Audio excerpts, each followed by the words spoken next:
Adam, do you have a preference whether I put up the slides before you kind of start your introduction? Should I just go ahead and have the slides ready to go? Yeah, you can go ahead, and I say Okay. let's get started. It's 6:33 by my clock. All right. Well, good evening, everyone.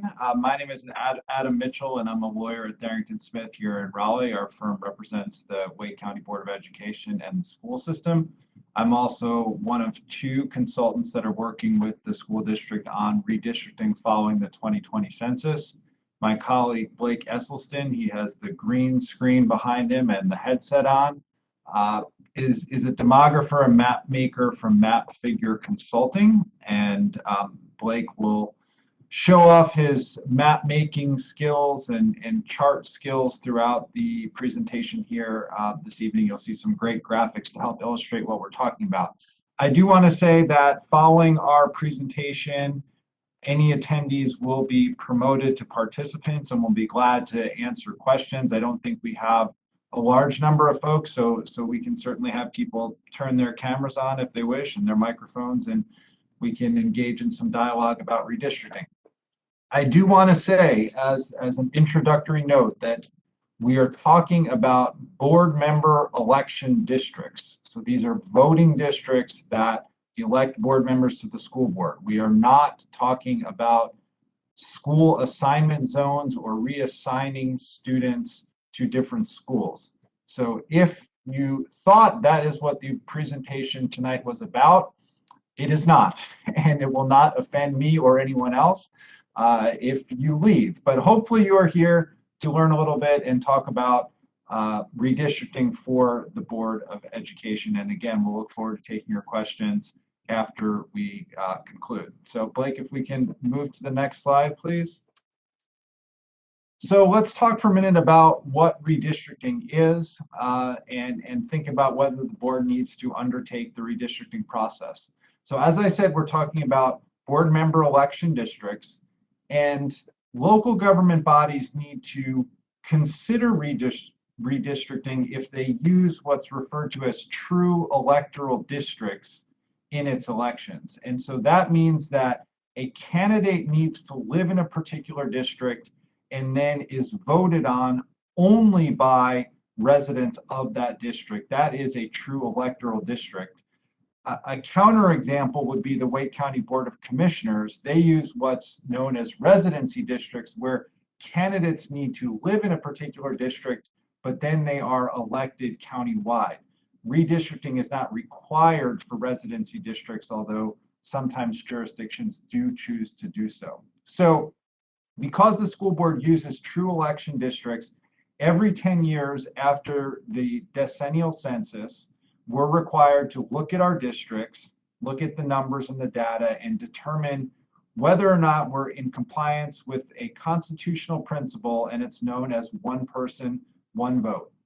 And the idea is that the relative voting strength of all voters in the county should be close to identical. And if you think about an extreme example, imagine you have two districts, one with 10 people and one with 100 people. If you're a voter in the 10-person district, your vote alone represents 10% of the voting population, and you only need to find 5 others to constitute a majority in that district. If you're in a 100-person election district, you represent only 1% of that district, and you need a lot more folks to constitute a majority. And so what we need to do is look at our current districts, determine whether or not they're in compliance, and if not, then we need to redraw them. Adam, I'm so sorry to interrupt you. This is Heather Scott. But I did just notice that between me and my colleagues, we have more than 4 people, so we actually have a quorum. And I don't know if any of my colleagues have already attended sessions, or this is my first one. But I just wanted to point that out. I just want to make sure we're not violating sunshine laws right now. Thank you. I appreciate that. My view is that if you are a mere attendee and just listening to the conversation, that does not constitute a meeting of the board. I certainly would not object if a board member who has been to one of the presentations wishes to drop off just to avoid any doubt or question, but I'm comfortable proceeding, and I'll leave that to the discretion of the board members. Again, I'm comfortable. You're an attorney, so I personally trust your opinion on that, Adam. Thank you. Sure. I would concur. This has been publicly announced, and we are not making any decisions. And those would be the two things, right? If we were actually doing board business, then it'd be a different story than what we have right now. So even based on board policy, not being a lawyer, I concur with that sentiment. But I also, this is Christine Kushner, I attended last night. So just in the abundance of caution, I am happy to drop off, and will do so just in an abundance of caution. I appreciate everyone's attention tonight. Thank you, Ms. Kushner, and I do appreciate that. Again, just to ease any doubt. But again, this is not a school board meeting. It is a public forum to put information out and to have some conversation with members of the public, and the school board members certainly are more than entitled to listen. But we appreciate Ms. Kushner for dropping off so that yes, we do not. I'm happy to do so, just as I said, so that there's no question at all. Thank you. Good night. Thank you. So we're talking about one person, one vote, relative voting strength. And for local governments like school boards, we get a little bit of leeway. We don't have to have true equality down to the single voter like is required for some entities. And the flexibility we're given is a range of plus or minus 5% of the ideal population. And let me just quickly walk you through what that ideal population means and how you get it. The 2020 census population of Wake County was 1,129,410 people. We have 9 districts.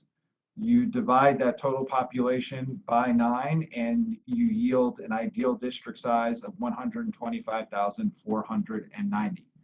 And so the inquiry that we need to undertake is to look at our current districts and determine whether or not they are within plus or minus 5% of that number. If all 9 districts were to be within that range, then we would not need to redistrict, and we could use our current districts for another 10 years.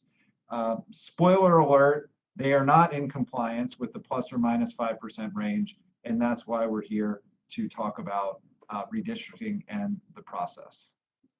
We can go to the next slide, Blake. So under North Carolina law, it is the board that is responsible for the process. Blake and I are consultants. We're not decision makers. We help guide and lead the process, but ultimately the Board of Education at a public meeting will vote in open session on a redistricting plan. Unlike 10 years ago and prior decades, there are no further approvals that are needed before the plan goes into effect. So once it is adopted by the board, it is in effect for the next regularly scheduled election. So the law offers little guidance on the specific steps that need to be undertaken, but we've developed a process over time, and we think it works fairly well. And this is an overview both of what has already happened and what is coming in upcoming meetings. So all of this takes place in open public meetings. There are no closed or private sessions related to redistricting. And also importantly, neither Blake nor I are having any individual conversations with board members about redistricting and about the composition of the districts, because we believe and the board believes that this needs to be open, this needs to be transparent. Everybody needs to be able to see and listen to and hear the conversations and participate in it as much as possible. We gave an introductory presentation to the board back in September, basically very similar to what I've covered so far this evening. The board considered criteria or guidance for the process on December 7th, 2021. We presented the board with a list of criteria, things like contiguity, things like whether or not we were going to start from the current districts or we were going to go with a more clean slate approach. And Blake will walk you through what guidance specifically the board adopted as he goes through the maps. We took that guidance and created 3 plans that were first presented to the board on February 1st. And at that meeting, the board asked that staff, and we appreciate the communication staff that's on here tonight. They've done a fantastic job organizing this session into in-person sessions. And the board really wanted us to go out into the community and to have these conversations about redistricting far above what is required by law. And we certainly appreciate that push by the board. Tonight's the last session. We will put together what we learned and present it to the board at their meeting next week. And then at that point, it's really in the board's hands to discuss and debate and to try to come to consensus on their preferred plan. And ultimately, as I said, they'll adopt it in open session. And then we will export the maps and the electronic files that go with the maps to the Board of Elections and the county, so that everyone who needs the data has it at hand and it's ready to go for the next election. So as far as timing, we're moving thoughtfully but quickly. The next election is in November. The filing period opens in July, but we need to give some time for the Board of Elections to code the new districts into its system. We need to give candidates and voters time to know what district they are in. And so we're looking to complete the process, or the board's looking to complete the process in the next month or so to allow that time for folks to have the information they need to make decisions related to the elections. All right, and as you can see, we've transitioned from bulleted lawyer lists to demographer maps, and so I'll turn it over to Blake. Thank you, Adam. So good evening, everybody. It's good to be here. Good to be with you all. And I'd like to start with just a basic map. This is actually a map from the Wake County website. And this is to help orient folks. I look at maps all the time. I've spent now hours and hours and hours looking at maps of Wake County. So I know the relationships, but if you live in Wake County but don't spend a lot of time looking at maps, I just thought this would be a helpful way to orient folks. And so if you're, particularly interested in Knightdale or something, you just might want to sort of get an idea of where Knightdale is on the map, because we're going to be looking at a number of maps showing the whole county, and this gives you an opportunity to get a sense of the relationships, and if there is an area or areas that you're interested in, figure out kind of where they are, because a lot of the other maps aren't labeled with place names like this one. So as Adam mentioned, the key thing that we look at initially is to see whether the districts from the last decade are in balance, so the current districts. And what we see here on the left is a map of the current 9 districts, all in different colors. And then the bar chart on the right is showing the populations of those districts according to the 2020 census. So the last time when those districts were drawn, they had to use the 2010 numbers. And at that time, the 2010 numbers, that population would have had these 9 districts balanced. But there's been 25% growth in Wake County, population growth from 2010 to 2020. That's huge. That's one of the highest growth rates in the state. And it's no surprise that that growth is not evenly distributed across the county area. So if we look at the bar chart on the right, the solid line, horizontal line toward the top of the bar chart, that's the ideal population that Adam was talking about, right in the neighborhood of 125,000. The dashed line below it is the lower limit of the allowable deviation, minus 5%, and the dotted line above it is the upper limit. So ideally, what we're required to do is have all these bars essentially between the dashed line and the dotted line. You can see, based on the existing districts, that only District 2 and District 7 actually fall within that range. All of the other districts are either too high or too low. And the real noteworthy outliers are District 8, way, way above, and also District 1. And so essentially, what we need to do is move population from the ones that are too high into the districts that are too low. And there'll be another slide later on, and we'll talk a little bit about sort of the general patterns. But this is the sort of introduction to what we're looking at as we set out to do this process. And you might be thinking, well, what are the rules? What are the guidelines? How are you making decisions about which parts to move? And there are these are the foundational criteria. These are typically met nationwide. These are very standard things that you have to meet just to sort of satisfy the basic criteria. Adam talked about population equality, substantial population equality within plus or minus 5%. There's consideration of the Federal Voting Rights Act. Contiguity, that just means that districts have to be all in one piece. You can't have separate sections that are detached and not connected with each other. And then the fundamental unit that the census counts populations in is called a block, and you're not allowed to split census blocks. So all of those are things that are satisfied in all three of the plans we present. And I did want to point out as well that we did not consider partisan data or any kind of election voting data, registration, anything like that. Our team's approach is that we do not look at that and that the districts can be drawn perfectly well without any consideration of where the R's and the D's are, or the red and the blue, or that kind of thing. So beyond that, there are some other criteria, and these were ones that the board helped us identify, that these are things that are, and these are all sort of yes, no, you meet them or you don't. Going through these, we use the existing districts as a starting point. That was a recommendation of the board. Rather than starting from scratch, we started with the existing districts and modified those. We also used as our building blocks precincts. So these are the voting precincts that you may be familiar with. Everybody from the same precinct will vote in one place on election day. And keeping them intact makes things easier for the Board of Elections. It can also reduce confusion for the voters. Everybody in the same precinct will be voting for the same school board election on any three of these plans. The three of the options that we presented. We also drew the districts so that no two incumbents would have to be in the same district and run against each other.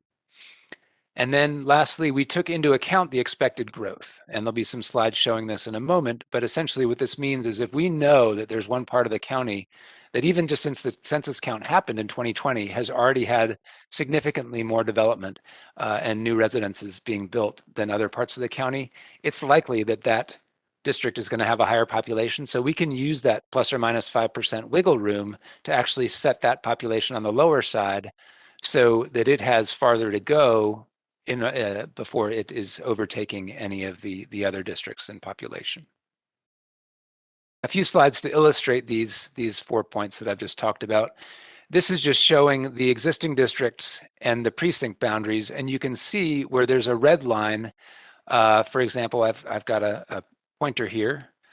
This here, you can see the black outline is the precinct. Part of it is purple, part of it is orange. The red line here is showing that this precinct is actually divided. And again, there's a few other ones around the county. All of the three new plans being proposed do not split precincts like this. And then very quickly, just getting a sense of where the population growth has been and is expected to be. This is a basic map showing growth from the last decade. The darker the shade of green, the higher percentage of growth from 2010 to 2020.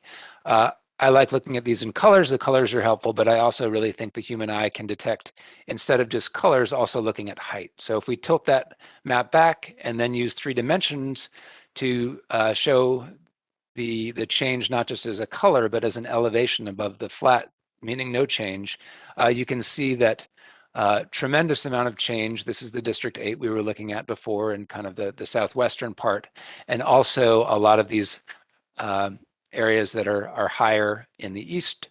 This is District 1, as well as scattered around, and you can also see sort of where the lower areas are, which means less growth. Again, this is from the past decade, but what our research and communication with folks who track these kind of things indicated is, as far as since 2020, we're almost 2 years now past when the census count was conducted, the pattern is generally following the same trends. So the areas where growth is expected or has already been recorded is in the same general area as it was between 2010 and 2020. Okay, so as I mentioned, that last slide was talking about criteria that you either satisfy or you don't. These next 5 are ones that we try to satisfy to the best extent we can, but they can be in conflict with each other. There can be trade-offs. So these, there's not going to be any plan that satisfies any of these entirely, but these were things that we were trying to do to the best of our ability. And you'll see that in some plans, it might actually meet one of these criteria better, but another one not as well. Or another plan might be the reverse. So these basic ones were balancing the area superintendents, the number of area superintendents who are involved in each district, striving to keep assignment districts intact, or at least reducing the number of splits or the extent of splits, balancing the number of high schools in each district, consideration of neighborhoods and communities of interest and not dividing those where we could avoid it. And this is the last one is sort of a specific example of a kind of community of interest that's easy to map, and that's municipal jurisdictions. So that sort of like the town maps we were looking at before. And I should have pointed out before that that orientation map showing the towns was not actually the municipal boundaries. Those are much messier and more complicated. It was those municipalities' planning areas. But for the purposes of kind of orienting yourself, I think those should work well. And by the way, I'm happy to go back to that map at any point if someone would like to sort of revisit what area is what. But for the moment, we'll go back to this slide we saw earlier. And the reason I wanted to repeat this is just, again, in all of these, what you're going to see is that since District 1 and District 8 have the surplus population, if you will, they've got the extra above and beyond the acceptable deviation range, you're going to see areas that had been in Districts 8 and 1 move into others. And so 1 and 8 will get smaller. The other ones will get bigger for the most part. Again, District 7 and District 2 are already in the acceptable range. Those might change less. But for example, District 7, you may remember there are a number of split precincts here. So in making sure we didn't split precincts, there are more changes in the western part of District 7. Okay. So now we can move on to the actual plan options. And what I've done for each of these, there's a slide comparing it to the existing area. So I think one clear example of change, for example, is here between District 1 and District 3. You can see that there's a portion of District 3 here that extends a little bit sort of an indent into District 1, whereas in the existing maps, District 1 is kind of like a big triangle, which does not have that indent. Another example here would be District 4, which was one of the districts with the lowest population. You can see that it is also taking some population that has been in District 1. Another way of looking at this, I realize going side to side can be a little bit if not confusing, just it maybe your eyes will get tired. So another way of looking at this is these maps that show the change as dots. So the solid background colors here represent what the proposed district is, and the dots are kind of like breadcrumbs. So think of them as a remnant or evidence of what used to be there. So we talked about these spots before. This is an area, the background is yellow, so this is proposed to be District 4, but it had previously been District 1. To use an example from another area, up here, we've got red dots on top of a blue background. So this is an area that had been part of District 8, but is proposed in option A to be part of District 7.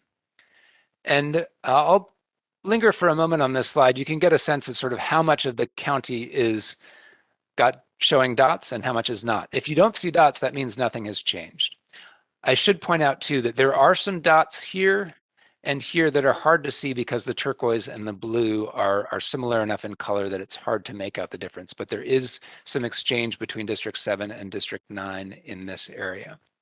So as we look at other options, you will be able to see how many dots are there and get a sense of the extent of the change. But you can see in this plan that the majority of the county, the district areas are not changing significantly. We also provided sort of a listing of things that were achieved in option A. I'm not going to read through all of these, but these slides are available if someone wants to go and look at them. But basically, these for example, the top 6 here are talking about things that we see as things that are an improvement, or something that this plan does well. And then at the end, you'll see things that are maybe places where we're not able to comply with one of the goals. For example, option A divides the town of Wake Forest here more so than the existing plan did. All right, moving on to option B. And you can see again here, I'll just sort of refer to the same areas. There again, part of District 3 extends into District 1, but it's not the triangle that was up here. It's another area here. And this, again, was done in an effort to keep precincts whole, but also satisfy the other criteria related to things like area superintendents, attendance areas, high school balance, that kind of thing. And instead of growing in this direction, where District 4 had grown in this direction before, you can see District 4 actually moves up into an area that had been part of District 6. And District 6 grows down into this area here. Again, I'm not going to try and cover every single change. These maps will be available, and we're happy to jump back to them if there are questions about them. Once again, we've got the dot map that might help people visualize where the changes are. And again, in this one, you can see the vast majority of the county area has not been changed. There's still mostly stability, but the dots are in different places than they were in option A. Again, we've got a summary in text here of some of the things that the option B does. And at the bottom, again, some of these, like this one, does divide the Heritage High attendance area, which had all been in District 1. So these are the changes in option B. And you'll see we also have some summary statistics at the end, but this will be available if folks do want to go back and read it. And then looking at option C is the one where I made the most changes. This is definitely the one where the shapes changed the most significantly, but that was in pursuit of trying to satisfy the goals, the guidelines, or the principles. People call these all kinds of names, but essentially trying to satisfy as best I could the challenges that the board had presented for us to try and achieve.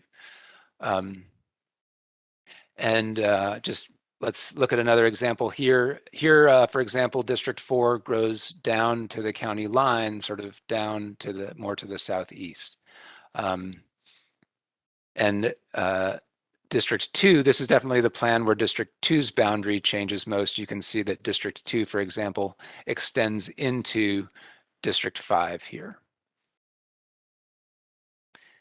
Again, looking at this, you can see the dots to help show the changes in another way. You will see more dots, more of the areal extent of Wake County has got dots on it in this because this one does present the most changes to it. Again, here is a written summary. You know the drill here. The things that we felt are kind of the upsides, as well as perhaps some of the things that aren't as strong at the end of the list. I did quantify the number of high schools per district. You can see the asterisk there. It's definitely something that we were considering, that not all high schools have the same sort of representation or a presence at a specific location as others. But given the guidance, with the sort of target was to try and have 3 or 4 high schools per district, you can see that in the existing, there are some districts that have 2 and some, at least one, that has 7. So what we've done here is shown the standard deviation. This is just a statistic that sort of shows the amount of difference between them. And you can see that as we go through from option A to option C, that deviation diminishes. Another statistic as far as how we were able to meet the challenges, meet those principles that were requested. This is the number of area superintendents who have a school in each district. And you can see in the existing, there's a range. There are a number that just have 2, 5 districts that have 2, but one that has 6. So that's quite a range. Again, the standard deviation is as you go from A to B to C, it gets lower. But you'll notice that actually option A's standard deviation is higher than the existing, but at the same time, its average is lower. So this means, the average number of superintendents, area superintendents that a board member would be in communication with would be lower, but there's still a gap, for example, between 6 and 2, whereas option C, nobody has 6 and fewer people have 2. These slides, this slide and the 3 that follow are pretty dense with numbers. But basically what this is a summary of the population and specific demographic categories in that population. So we talked about the deviation. This is the existing districts. So this deviation percentage should be between plus and minus 5%. You can see here that District 8 was almost 33% above the ideal population. And we also have percentages for certain race and ethnic groups in these other columns. So those are available not just for the existing districts, but for option A. And here just quickly, you can see that all of these are within plus or minus 5%. D1, which is expected to have a lot of growth, is on the lower side, as is D8. For all of these, those deviation numbers will be between plus and minus 5% in that 5th column there. And option C, and again, we can go back and look at these if there's specific questions, and they will be available after. Speaking of things that are available after, there is an interactive map. There's a link to this from the website. You may have, I think there are links within, and there's staff here who can explain better than I can exactly maybe the best way to find those pages, but there definitely is a link to this map, or you can just copy down this pretty short URL. And while we're here, and by the way, this is like a Google map or something. It lets you zoom in and out. You can search for addresses. You can turn layers on and off, and to help compare the different plans. So it's compared to these PowerPoint slides, it's a much richer way to interactively look at these maps and understand these maps better. I did want to give just a brief capsule summary. If I had to give a very brief capsule summary of each of the options, I would say that option A has the simplest changes, so there's not so much disruption. You may have noticed that the list of sort of upsides and downsides to option A was shorter than the others, partly because it has the simplest changes. And the focus there was on addressing the balancing of the high schools and area superintendents. Option B also was aiming for just marginal changes, not too substantial changes, and had more success with keeping attendance areas whole. And option C, I apologize if you're hearing an engine. I'm in my office is on a busy street, and sometimes you can hear engine noise. Option C has the most change, but also the most improvement in the statistics, as you would have seen in those tables. That said, we welcome questions and discussion. And Adam, please let me know if there's something that I should have said that I didn't. And I'm going to stop sharing my screen right now, but I'm happy to share it again if there's a slide that someone wants to look at related to a question. Okay. Thanks, Mike. It looks to me like we have 9 attendees, and welcome everyone who joined. We appreciate it. Whatever process needs to happen to allow these folks to turn their camera and/or mics on to ask questions, let's go ahead and do that. And Tim, what's the best process to moderate? It's happening as we speak. I guess the layperson's way to say it is he's making it so that the mics will work. So okay. I would recommend there's an option here to raise your hand in the you'll see it in the lower right hand portion of the interface. If we if we get to talking over each other, please use your hands to ask questions. Otherwise, we can just treat this as one big virtual meeting and people can jump in and ask questions as they wish. Okay. And I'd like to make one point just before we start having the discussion. If folks would prefer not to speak on camera or not, make their question or comment in this forum, there also is a way to submit comments via the website. Or if you have a conversation with someone later who you think would be interested and they go back and watch this and they want to submit some comments, just please be aware that there are ways to submit comments through the website. And as Adam said, we will be talking about the public input at a meeting on Tuesday next week. So the sooner the comments are submitted, the better.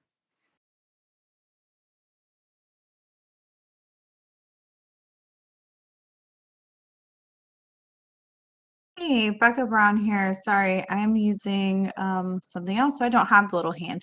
My question was, is there a way for us to see what the district's goals were in creating this map? Like what were like, did you have a list of like what the goals were as you're creating? And then if so, can you share that with us? Yes, be happy to. So were you able to see the early part of the presentation? I have a 4-month-old, and so I was going in and out of trying to Okay. juggle that. Yes. There are, as I get to that point, let me see. I'm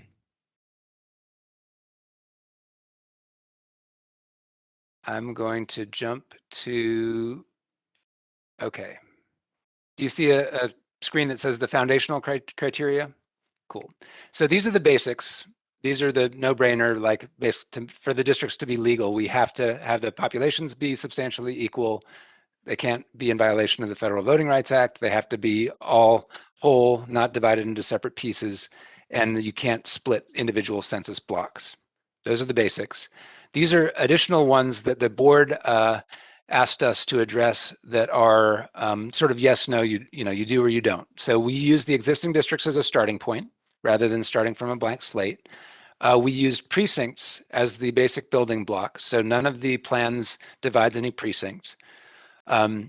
We did not draw any districts that would have put 2 incumbents that were planning to run for re-election in the same district.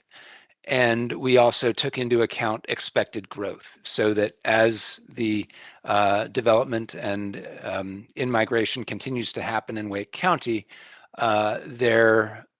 the hope is that they won't get out of balance as much or at least as quickly. We did that by taking a district like District 1, which is, let's see, if I go to the next slide, District 1 is this one, which had a population way higher than the rest. So we know in that southwest area, we tried to actually make the population a little lower than the ideal to accommodate that growth. This is just another way of showing that growth. And then these are the ones that, as far as trying to understand the challenges, the principles that we are trying to satisfy, and that some options may do better than others. These were the ones that can be kind of in tension with each other.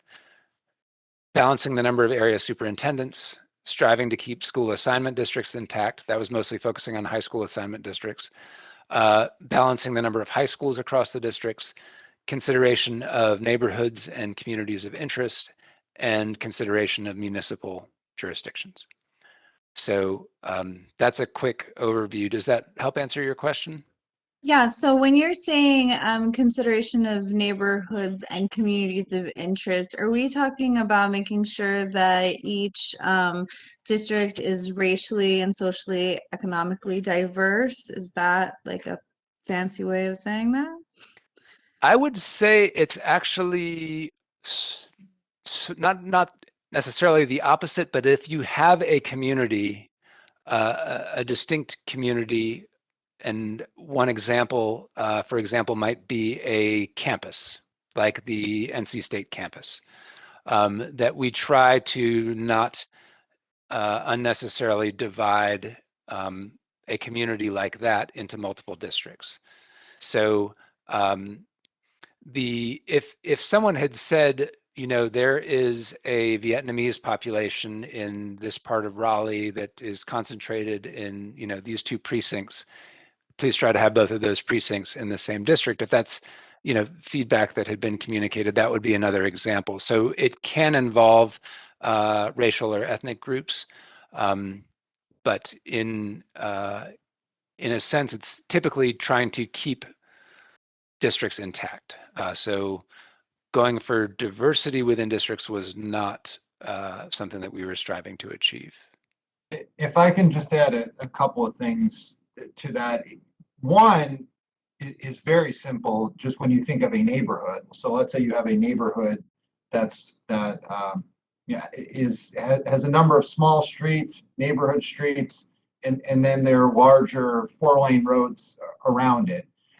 We would try, when possible, if we had to put a district line, we would try to use one of those main roads as opposed to taking it right down the middle of a neighborhood.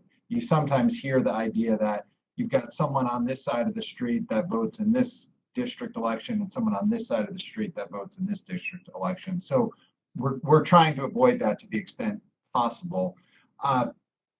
The issue of race and redistricting is very, very, very complicated, but I think I can very comfortably say that you cannot use race as a predominant factor in drawing districts, and we definitely have not used race as a predominant factor in drawing districts.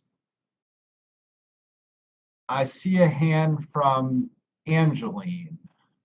Is that right? Yes, thank you. Thank you for the presentation. My question is related to the consideration of the Voting Rights Act that was included in the criteria. Was there any study of racially polarized voting in Wake County? Is that something that y'all took into account? We did not undertake a study of racially polarized voting in Wake County. No. Okay, and I noticed that all of the plans keep one majority minority district, like all three of the options, including the current districts. Was there any analysis to see if there was a chance of providing another opportunity district for minority voters in Wake County?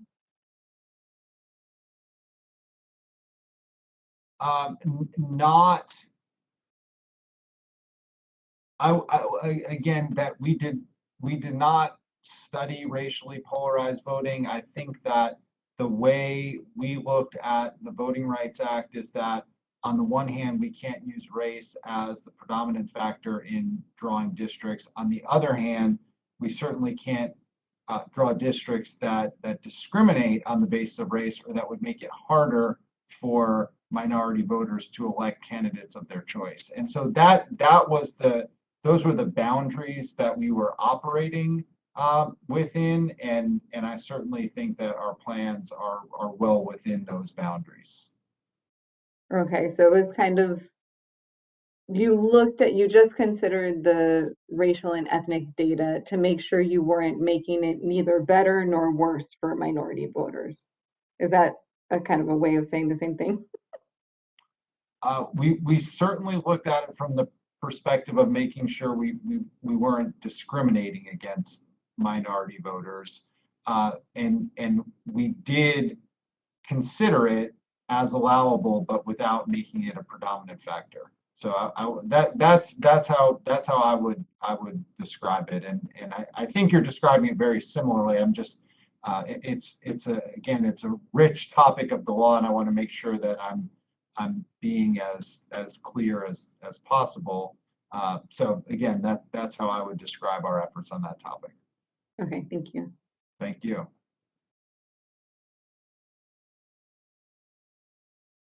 I do not see any other hand, but we welcome questions or comments, feedback, preferences.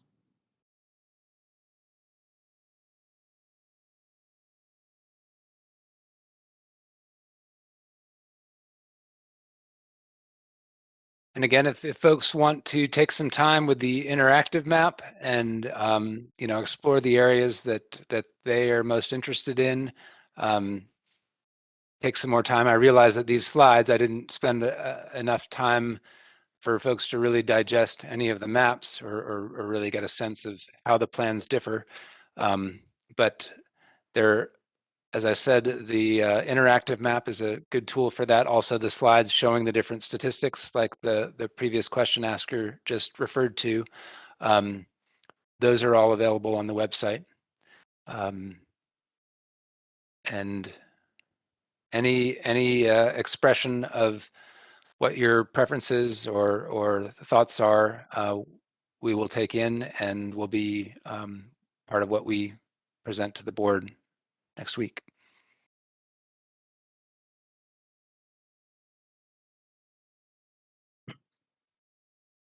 I raised my Anyone else hand before again. we close? Yeah, I do have some more questions. I was just giving a chance for other folks to ask, but if it's okay, I'll go ahead with my other questions. Sure. Please. So one is I just wanted to be clear on the deadline for public comments. So those are going to be considered at the Tuesday board meeting. So if people want to get their comments in, they would have to get them in by Monday? So the board asked that we undertake this public engagement process, which has been 2 in-person meetings, this virtual meeting. There's a website that allows for comments. There have been comment cards at the in-person meetings. And so we've been asked to take that information and present it to the board at its next meeting, basically saying, here's the feedback that we received during this public engagement process. There are always ways for members of the public to participate and make comments just in the regular business of the board, coming to meetings, writing to board members. So I would say that Monday we could treat as the deadline for this more specific public engagement process related to redistricting. I don't think that precludes someone. It does not preclude someone at a later date using a proper mechanism from making their voice heard. So hopefully that answers that question and sort of makes the distinction between this specific effort and then just regular opportunities to address the board. Yes, that's helpful. And I'm going to keep rolling with my questions unless someone else interrupts me and is like, they have questions to ask, because I just want to get them in before you end the session. And we'll stay here as long as there are questions. So. Okay. All right, thank you. I noticed, so when like the Wake County Board of Commissioners did their redistricting process, they shared the incumbents' home precincts, not their home addresses, but their home precincts, so that community members could look at the maps and kind of see if they were made in such a way that incumbency protection was like being privileged maybe over other things, or just to have a sense of how that might have played into the mix. Is that something that you all have shared? I didn't see it in the materials, but there's the interactive map and there's other materials, so I could have just missed it in one of the presentations. It has not. We haven't been asked that, and I'm certainly willing to ask the board if they're willing to do that. But that's not something that has come up, and so it has not yet been shared or been put out. Okay, yeah. I mean, I personally would like to see that. It helps me get a sense of when I see if certain precincts have been moved and others have not been, just like, is it because of incumbency protection or is it just because of other criteria that you're considering? And then my last question is specifically about districts 7 and 9. I was looking at the data that you all presented, and it looks like in several of the options, not all of the options, but I think option A and option C, both districts 7 and 9 are over they're on the higher end of the population that is permitted or, above the 0 mark. So they have like 4% or more population deviance. And I was wondering if that is that because of the growth map? Was that done intentionally? Because those are also precincts that have just happen to have a high concentration of Asian voters.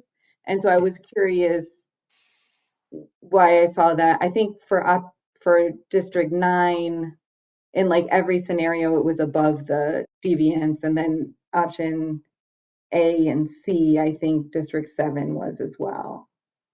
Okay, so just make sure these. So you're pointing out that, for example, D7 and D9 here, and everyone, you can. Oh, yeah, you can see the numbers I'm circling. So Yes. D7 and D9 here in option A, Mm-hmm. and D9 in option B, and D7 and D9 in option C. Yes. Uh, so the basic explanation there is that those are areas that are not expected to grow as fast. A lot of that, for example, in Cary has had remarkable growth in recent decades, but like the western part of Cary is a lot of that is built out. So even though it's, in recent years there has been a significant increase in the population there, the capacity, and once you get toward the Chatham County line, there are restrictions. Some of this is actually in Chatham County with the water body there. But there's sort of constraints. For example, I drew the districts for the town of Cary. And they had 4 districts, and they're talking about how even though the western part of Cary had abundant growth in the last 10 years, they're expecting growth in the future to be down in the southeast part of Cary, down sort of east of Apex, that area. So because District 7 and District 9 don't have the same capacity for future growth as, for example, District 8, which has a lot of undeveloped land, putting these on the higher end just means that as the population in the rest of the county is growing, if it continues to grow at something like 20%, these will be keeping their population should remain similar to the other ones whose populations are growing faster. So that was kind of a long-winded answer, but did that it had I did not the race or ethnicity in those districts was not a consideration related to the population piece at all. Mm-hmm. Oh, yeah, no, that is very helpful. And I know that I had looked at the slide before about like the growth in the county, but it was pretty quick. And I was like, I'm not sure if I'm understanding this right. And this is where it's not anticipated to grow. Yeah. So let me just jump back to this one. So this, again, this is from the previous decade, but this is sort of an indication of where we expect to see a similar trend in terms of growth in the coming decade. And that's already reflected in, for example, we looked at development permit data from Wake County for residential developments in calendar year 2020 and 2021. So I do have one more question, if that's okay. Please, no, that's great. That's great. Um, so I know that the census counts people who are currently incarcerated in the place of their incarceration and not at their last known address. Was anything done in this process to um, address prison gerrymandering, like either looking at the jails and detention centers that we have in Wake County and considering that those are not people that are actually voting in those districts, or attempting to contact the Department of Corrections to see if there are Wake County residents that are incarcerated in other parts of the state that should be considered as hopefully returning home and as residents of Wake County? The short answer is no. No such efforts were made. It's a significant undertaking, and it was not something we were directed to do. And I've been following some of the processes that have been happening in other states, and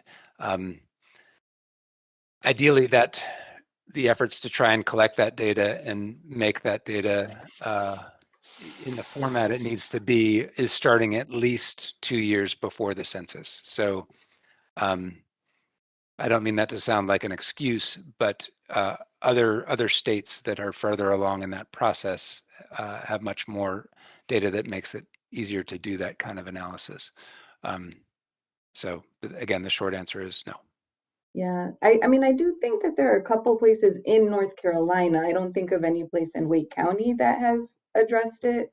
So I would be interested to, like, when the board discusses the feedback, if that's something that they would consider looking into or asking you all to look into. I've looked a little bit into this. There's an organization called the Prison Policy Initiative, Mhm. and they have a lot of resources about what's being done in different parts of the country. And there are places in North Carolina that have tried to accommodate it in one way or another. I think that's typically when there's a federal prison or a state prison in the jurisdiction. And my understanding is that neither of those in Wake County. Thank you very much. That was my last question. Thank you. Anyone else? Hello? Hello, Hi, hello. Hello, Hi. Maybe you can hear me if I speak. Is that the deal? we we can can hear hear you. you. All right. So option C looks really pretty insanely crazy as far as District 5. Now it looks like a river going through the county. It's certainly, as far as I'm concerned, doesn't seem to be the most viable option, just as far as where the way it's spreading itself out. Does it not seem to make it easier for the districts to really be more in a clump as opposed to running like a river? I really appreciate that question. And you are right that one of the traditional redistricting principles that people often consider and often just in among the public, people look at districts and if they see something that's got a wacky shape, they think, gosh, what's the reason for that? That looks gerrymandered or that looks like it's terribly convoluted. We actually offered compactness, and there are ways to measure compactness. Mathematicians have come up with formulas and things that you can actually look at the compactness of a district and how close it is to a circle or how irregular the edges are. The board did not ask us to consider compactness. So options A and B, because the existing districts are relatively compact and I tried to minimize the number of changes, those districts are more compact, but I did not feel constrained. And I recognize that this is something that folks might object to, but because there was not a specific request for the districts to be compact, but there were specific requests for things like balancing the number of high schools, area superintendents, attendance, trying to reduce the number of splits of attendance areas. Option C is the one that addresses those most. And the best way that I could find to do that in this sort of multi-layered puzzle with different trade-offs did result in more irregular shapes for districts, including District 5. So, So, and if folks find that unappealing or a major downside, I understand, and option C might well be rejected because of that. yeah, do you know, since this is your third and last, well, actually, it's probably your fourth because you made your presentation to the board originally. What seems to be the consensus at this particular point? So I would say that there is not one, but there were strong concerns expressed about option C at the board meeting. It was not a consensus, and so I don't want to represent it as a consensus by any means. But that topic was certainly addressed, and I think that option C is an illustration of how the different guidelines or criteria can conflict with each other or rub up against each other.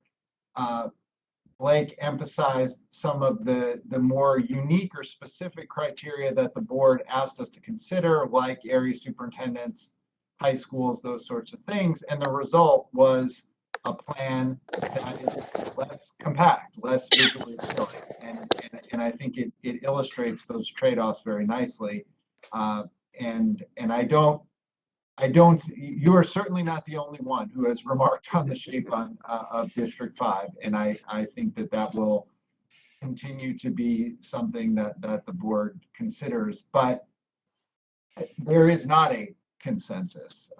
Really, the board received the plans, I would say, had some very initial conversation, asked us then to go out and engage with the community. And so I expect that conversation will really start at next week's meeting, where they really start to wrestle with the various plans and what they like and don't like.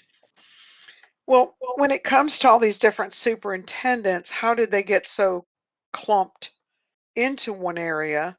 And since that's already apparently having that many superintendents in one district apparently wasn't an issue when these superintendents were put in place. Why is it an issue now, or potentially an issue? So the area superintendents oversee a cluster of schools, and they're the interface between the superintendent who oversees the whole school district and the various principals. Obviously, Wake is a huge district. Many districts don't have area superintendents because they don't need that extra layer of support for the schools. The assignment of area superintendents can change. New schools are built. There's personnel turnover.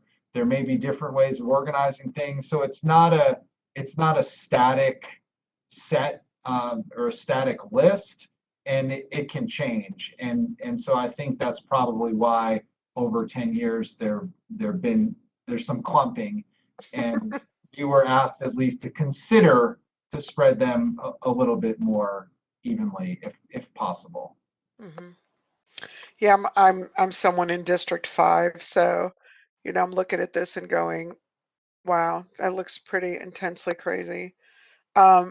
Because I guess ultimately when you think about the districts, and again, you guys were given some very specific criteria to work within the realm, but if what's the purpose, quote unquote, of the district, other than the fact that we're trying to split them populationally so that each district has close to the same number that's being overseen or represented?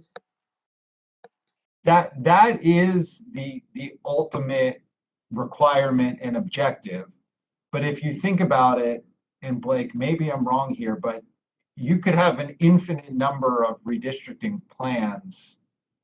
Maybe that's not true. You could have an awful lot of redistricting plans Probably. that divide the districts and achieve substantial population equality.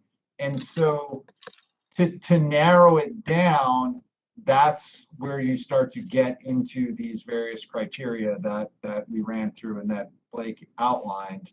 But yes, the bottom line is that we need to achieve substantial population equality. That is the number one requirement and criteria. And everything else are guidelines, best practices, considerations. Some are legal requirements. But many are just things that the board thinks is important in how it organizes itself. But yeah, that is the bottom line. You hit the nail on the head.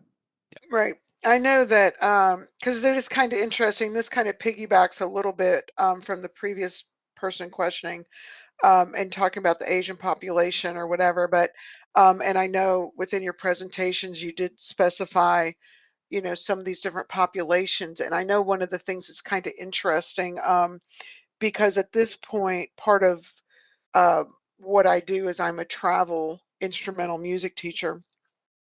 So I get into a lot of the different areas, but you know, and over there in Cary off of Highway 55, I mean, people tend to, you know, if there's one Indian family there, there's probably 1,000 Indian families over there. You know, it seems like, and so it becomes very difficult to potentially, you know, try to make divisions based on the ethnicity or the different aspects of the population.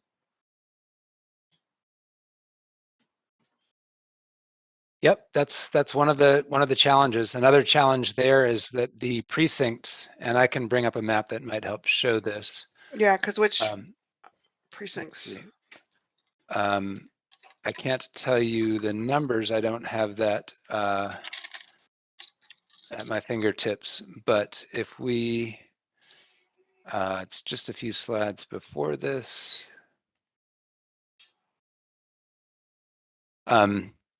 These are the, this is basically the four, as I recall from memory, I think these are the four precincts that are west of 55 in Cary. And I don't know if you can, if you ignore the red lines and ignore the colors, there's this one that's sort of shaped like a T, and this one that they're quite large and quite populous. Mm-hmm. So these three here, and because of the fact that District 8's population was high, there are areas that not only are are putting parts of West Cary in different areas, but because of the shape of the precincts, it's hard to like follow a major highway, as Adam said, or a major road. I don't know if you can see, but these lines are sort of wiggly. Mm-hmm. So that's just another part of the challenge. And back to your earlier point about District 5 and Option C, you know, one might look at those tables that are near the end of the presentation, and I'll show those, kind of summarizing the the level to which the high schools were balanced and the area superintendents were balanced, and might say, well, gosh, Option C looks like the winner on both of these. All else considered, you know, if other things are considered pretty equal, Option C might be considered a top choice. But because of the shape, that might actually be a reason why it gets rejected. So all of these things, it's kind of a balancing, and there's no correct answer. So what if you're looking towards balancing? You know, nothing changes as far as high school superintendents for District 2. Can you put the high school one back up Sure. there? Yep. Just one moment.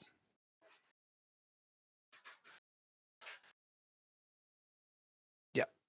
Okay, so in your high schools, you know, A and B, you know, it look, I mean, B, okay, so District 1 starts out with existing 6 high schools. And so C doesn't bring that down. It's kind of crazy because District 4 it just doesn't, nothing really helps that one as far as the number of high schools. So Yeah. you take 7, you know, we had 7 in District 5. Now we're going to have 7 in District 4, regardless of what you do.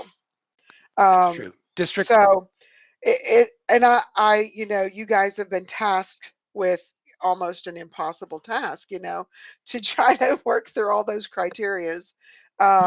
District 4 does contain 3 alternative schools, which are not comprehensive high schools. They're not as geographically based. And so I think that's just worth noting that 3 of those 6 or 3 of those 7 okay. are alternative. The Score Academy, Longview, and Mary Phillips are all in District 4. So I think, Okay. yeah. So the high schools include everything, so to speak. Correct. That's right. Okay.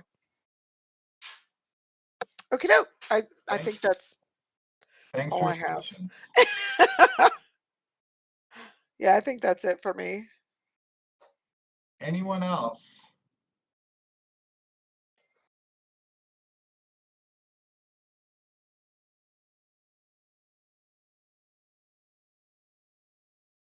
Well, as we wrap up, I want to thank you all for joining us this evening. We really appreciate the turnout, the thoughtful questions.